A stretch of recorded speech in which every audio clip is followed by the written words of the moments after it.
umugwi wo kwinonora imitsi ubicishije mu nkino z'umupira w'amaguru uzwi ku izina rya Tiger FC ukaba ari umugwi ugizwe n'abagendesha amakinga mu kunguruza abenegihugu abo bita abadariste bo muri komine Rugombo zone cibitoke kuri uyu wa kane igenekerezo rya 17 ndamukiza umwaka wa 2025 bakoze urukino rwa gicuti aho batanye mu mitwe n'umugwi w'abakinyi bo kuruhagarika nabo nyene basanzwe bunguruza abenegihugu bakoresheje amakinga. Reka ndabahe ikaze kuri mikro muri kumwe na jewe Irankunda Ado Desire. Harris Global Coaching ifatikanije n'ikigo Serepe babateguriye inyigisho zidasanzwe z'akanovera. Iyumvire nawe urakeneye gutunganya umugambi wawe, urakeneye guherekezwa mu mugambi wawe, urakeneye kwiga igifaransa n'icyongereza biri professionnel, urakeneye kwiga journalisme, hotellerie, gestion des projets, finance et comptabilité, entrepreneuriat pratique n'ibisata byinshi birenga 12 Harris yabateguriye kubigisha. Bantu mwese bo mu ntara cibitoke no mu micungaro yaho akatabonetse kadushwayemwo nyeragasa muyandikishe mucyumva ino nkuru nziza. Ushobora kwiyandikisha uciye ku buhinga bwa none cyangwa ukiyandikishiriza kuri Université Polytechnique Intégrée iri ku biro by'intara ya Cibitoke cyangwa mukishikira aho Harris Global Coaching ikorera ni mu kigo ca Spark kiri nyuma ya Bankobu kwibarabara rya Paverica ku biro bya zone Cibitoke. Naho kwiyandikisha n'amafaranga ibihumbi 15 gusa. Nimwitinye abize za kaminuza imanite n'abatashoboye kurangiza amashure mwese murafise ibisata mwateguriwe. Akabijya rero kubazorangiza iyo formation bazohabwa urupapuro gwemeza ko ivyo biza bifitiye ubushobozi. Ukeneye ubusobanuro bukwiye ishikire aho Harris ikorera cyangwa uhamagare kuri 32 94 49 30 cyangwa 31 12 42 25. Banyeshure bakozi ba leta namwe mwikorera utwanyu hurumbira inyigisho ziri pratique kugira ubikore neza ufashijwe na Harris Global Coaching. Uko narimeje kubivuga umugwi wo kwinonora imitsi ubicishije mu nkino z'umupira w'amaguru uzwi ku izina rya Tiger FC akaba ari umugwi ugizwe n'abagendesha amakinga mu kunguruza abenegihugu batanye mu mitwe n'umugwi w'abakinyi bo kuruhagarika nabo nyene basanzwe bunguruza abenegihugu bakoresheje amakinga. Muri urwo rukino abashoboye gutahukana intsinzi n'umugwi wo kuruhagarika aho watahukanye ibitsindo bibiri abo muri zone cibitoke bakaba batahukanye igitsindo kimwe. Urwo rukino rukaba rwari rwashigikiwe n'utwara zone cibitoke. Utwara uwo mugwi aratwiganira ibijanye n'urwo rukino uko babiteguye nuko byari byifashe.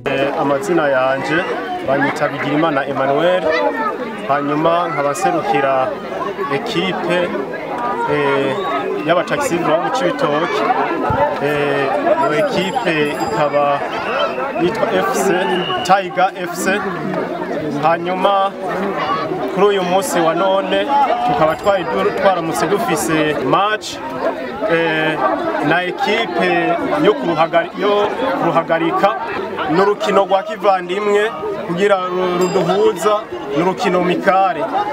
Ibintu byagenze neza nubwo hari ibyagiye bigorana turizigiye neza ko dufise amahirwe. Twagiye tubona akarere kari gateguye ntabwo kari byabanje kugorana cyane mugabo turizigiye neza ko imbere ari heza ibintu bigiye kwenda neza. Ibyagiye biragorana cyambere yabaye tele harimo ibinogo byinshi barahonyura bakanyika ahandi haramanuka iyo yabayerere ya mbere. Hanyuma ubugira kabiri erere yabaye kuri arbitre kuko yagiye umenga ari karabera. Ibyo dutegekanya nuko dutegekanya gutegura izindi match n'ayandi ma equipe tuzovyumva kumwe tuzokwandikira bakumva ko ari byiza ko twohura. Nibyo turiko turategura.